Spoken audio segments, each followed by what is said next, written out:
Hello guys, good morning. आज है Sunday और आज का तारीख है 27 और मैं आज लेट उठ गई 9:30 बजे। हर संडे मैं एक्चुअली मंदिर में जाती हूँ। मंदिर में होता है बाल उपासना, कलावती आई का बाल उपासना। बाल उपासना मतलब बच्चों के लिए, लेकिन मेरी बेटी छोटी है ना, इसलिए मैं जाती हूँ। तो हुआ ऐसा, मतलब कलावती आई के बाल उपासना के पीछे भी एक रीज़न है। तो हुआ ऐसा, जब मैं छोटी थी ना, तब मैं मेरे नेबर के साथ जाती थी। तब कुछ समझ में नहीं आता था, लेकिन जब मेरी प्रेगनेंसी कंसीव हुई ना, उसके थोड़े दिन पहले मैंने ऐसे ही स्टार्ट किया बाल उपासना रीड करना। और कंसीव होने के बाद ना पूरे 9 महीने 9 दिन में शायद ही 15 या 20 दिन हो गए जब मैंने बाल उपासना नहीं पढ़ी। तो एक आदत सी हो गई थी और पता नहीं क्यों मन करता था कि रोज़ पढ़ूँ ऐसे करके। तो वो और भी बहुत कुछ मैं पढ़ती थी प्रेगनेंसी के टाइम पे। और मेरी बेटी ना अपने आप ही रिएक्ट करती थी जब वो मतलब पेट पे थी, मतलब किक देती थी, ऐसे रिएक्ट कुछ फील होता था रिएक्शन। तो मैं रोज़ पढ़ती थी वो, तो एक आदत सी पड़ गई। और अभी बेटी होने के बाद मतलब टाइम नहीं मिलता है, याद नहीं रहता है, ऐसा होता है। और तो मैं नहीं पढ़ पाती हूँ। तो एवरी संडे यहाँ पे मॉर्निंग में टेंपल पे 8:30 to 9:30 ऐसा प्रोग्राम रहता है। तो मैं रोज़ रहती हूँ, लेकिन लास्ट 3 संडे से पता नहीं कुछ नींद ही नहीं खुलती है।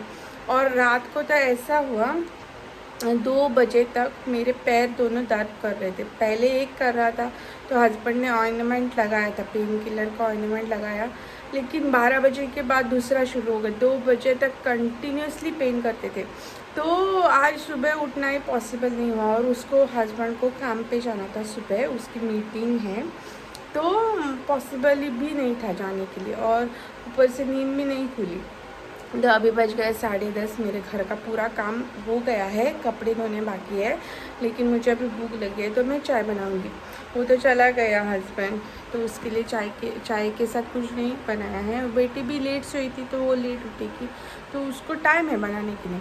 तो मैं अभी सिर्फ टी और ब्रेड ऐसा कुछ खाऊंगी और देखते हैं आगे क्या होता है।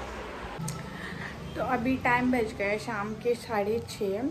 और कल के वीडियो में मैंने बोला था कि मैं आपसे मेरा वेडिंग का जो एल्बम है वो शेयर करूँगी, लेकिन कल मैंने जो हल्दी का एल्बम डाला था ना वीडियो, उसको उतना अच्छा रिस्पांस नहीं आया।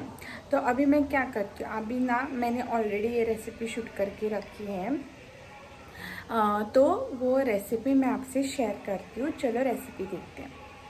यहाँ पे लिया है बॉइल्ड आलू, इसको अच्छे से कद्दूकस किया है। नींबू, दही, ग्रीन चटनी के लिए लिया है पुदीना, धनिया, ग्रीन चिली, लहसुन और नींबू और नमक। यहाँ पे लिया है इमली चटनी, उसके लिए लिया है इमली और गुड़ और नमक, धनिया, ऑनियन, बारीक कटा हुआ आम, टोमेटो बाइंडिंग के लिए कॉर्नफ्लावर, पोमोग्रेनेट और ये डेकोरेशन के लिए शेप। हमने लिया है 2 उबले हुए आलू, इसमें डालेंगे बारीक कटा हुआ थोड़ा सा प्याज, नमक, हल्दी पाउडर, रेड चिली पाउडर, थोड़ा सा जीरा और बाइंडिंग के लिए कॉर्नफ्लावर।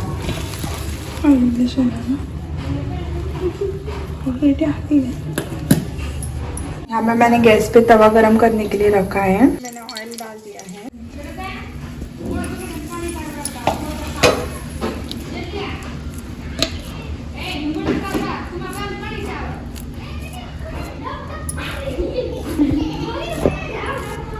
इसे टिक्की बना के तवे पे रखना है। तो टिक्की को ना ऐसे तवे पे डाल के दोनों तरफ से क्रिस्पी होने तक फ्राई करके लेना है। तो यहाँ पे मैंने एक अच्छे से क्रिस्पी फ्राई हुई टिक्की प्लेट में ली है। उसके ऊपर डाला है प्याज, उसके ऊपर डाला है टमाटर छोटा कटा हुआ, उसके ऊपर मैंने यहाँ पे तोतापुरी आम के छोटे छोटे पीसेस करके उसमें डाल दिया है। उसके ऊपर डाला है पोमोग्रेनेट, मतलब अनार के दाने। और यहाँ पे मैं डाल रही हूँ इमली की चटनी। उसके ऊपर मैं डाल रही हूँ तीखी हरी चटनी और उसके ऊपर डालना है दही।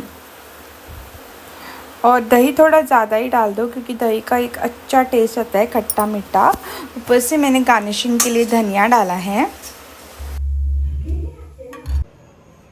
और ऊपर से ना सेव डाल के, जो येलो वाला डेकोरेशन के लिए सेव रखा था वो डाल के ये ना रेसिपी सर्व करनी है। ये गाइस इतनी टेस्टी रेसिपी, बहुत मेहनत लगती है।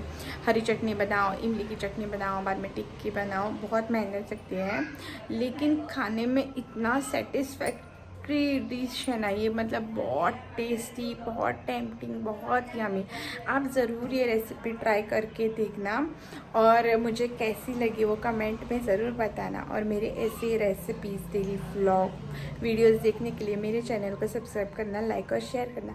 Thank you for watching, bye.